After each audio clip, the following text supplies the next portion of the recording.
saat malaikat Jibril menjejali mulut Firaun dengan tanah. Sebelum lanjut, mohon untuk subscribe terlebih dahulu dan tekan tanda loncengnya. Terima kasih. Panjang lebar Al-Quran mengisahkan sosok Firaun, sikap berlebihan, kekejaman, tirani, dan penentangannya terhadap kebenaran. Al-Quran juga mengabarkan bagaimana Allah menurunkan azab pedih kepadanya dan bala tentaranya. Azab itu berupa penenggelaman dan pembinasaan. Saat Allah menurunkan azab itu, rupanya malaikat Jibril hadir menyaksikan. Karenanya, penghulu para malaikat itu mengisahkan kepada Nabi Shallallahu Alaihi Wasallam bahwa sewaktu Firaun ditenggelamkan dan mengucapkan, "Aku beriman bahwa tiada Tuhan selain yang diimani oleh kaum Bani Israel," dirinya langsung memasukkan tanah dari dasar lautan ke dalam mulut Firaun. Tujuannya agar raja kejam itu tidak mengucapkan kalimat tauhid, la ilaha illallah. Sebab, jika mengucapnya, Firaun takut diliputi rahmat Allah dan taubatnya diterima. Hal itu sebagaimana yang diriwayatkan oleh Al-Tirmidzi dari Ibnu Abbas. Dalam riwayat tersebut, Nabi Shallallahu Alaihi Wasallam menuturkan, sewaktu Allah menenggelamkan Firaun, ia mengucapkan, "Aku beriman bahwa tiada Tuhan kecuali yang diimani kaum Bani Israel." Quran Surah Yunus ayat 90. Kemudian, malaikat Jibril berkata kepada Rasulullah, "Wahai Muhammad, seandainya engkau melihatku, kala itu aku mengambil tanah hitam dari dasar lautan, lalu memasukkannya ke dalam mulut Firaun karena takut ia diliputi oleh rahmat." Dalam riwayat lain disebutkan, sesungguhnya malaikat Jibril memasukkan tanah ke dalam mulut Firaun karena takut Firaun mengucapkan la ilaha illallah, atau Jibril takut Allah merahmatinya. Hadits di atas diriwayatkan oleh Al-Tirmidzi dalam Kitab Al-Tafsir, Bab min Surah Yunus, Jilid 4, halaman 287.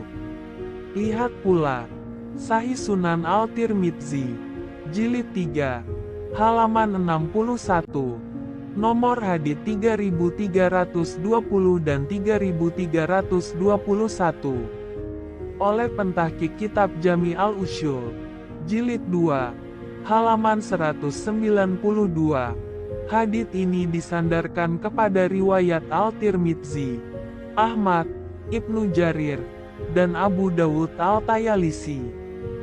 Berdasarkan riwayat di atas, apa yang dilakukan malaikat Jibril sejatinya ekspresi kekesalannya terhadap sosok yang melampaui batas dalam berbuat kekufuran dan kerusakan, memerangi ajaran tauhid, dan memfitnah orang-orang beriman. Mengapa malaikat Jibril tak menginginkan Allah merahmati dan mengampuni Firaun?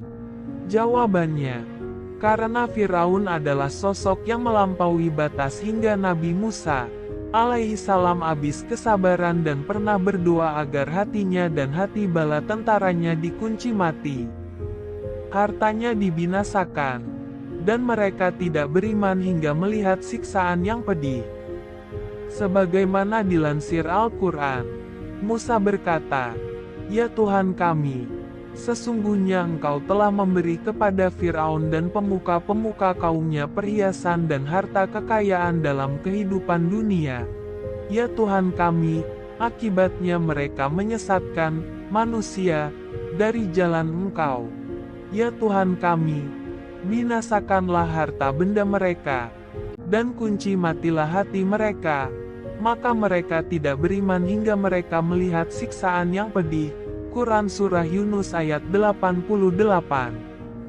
Lihat, Syekh Umar Sulaiman, Sahih Al-Qohas Al-Nabawi, Oman, Darun Nafais 1997.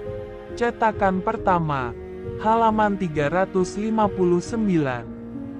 Beberapa pelajaran penting yang dapat dipetik dari hadits di atas adalah: Pertama, betapa besarnya rahmat Allah, sampai-sampai malaikat Jibril, sebagai makhluk yang paling mengetahui zatnya, merasa takut jika rahmatnya meliputi Fir'aun dan mengucap kalimat tauhid, La ilaha illallah, sewaktu ditenggelamkan. Kedua, betapa besarnya keutamaan kalimat tauhid, sehingga malaikat Jibril pun takut Allah merahmati Fir'aun yang kufur berkat kalimat tersebut. Bagaimana jika diucapkan oleh seorang hamba yang sehat imannya dan percaya kepada kalimat tersebut?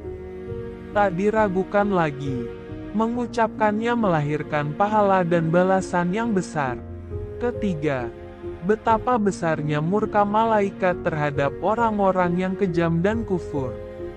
Tak heran jika malaikat Jibril sampai memasukkan tanah ke dalam mulut Fir'aun sewaktu azab penenggelaman diturunkan kepadanya. Keempat, kesabaran seorang hamba terbatas. Begitu pula kesabaran Nabi Musa alaihissalam. Ia sempat berdoa agar harta Fir'aun dan para pengikutnya dibinasakan dan hati mereka dikunci mati. Kelima, tanpa didasari keimanan, amanah kekuasaan dan kekayaan potensial melahirkan kesombongan, kesesatan, dan kebinasaan.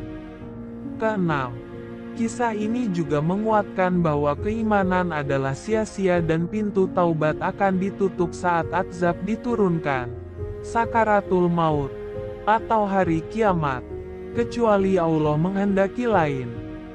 Wallahu alam, banyak sekali hikmah yang dapat kita petik dari kisah tersebut, jika kita benar-benar memikirkan dan mentelahnya.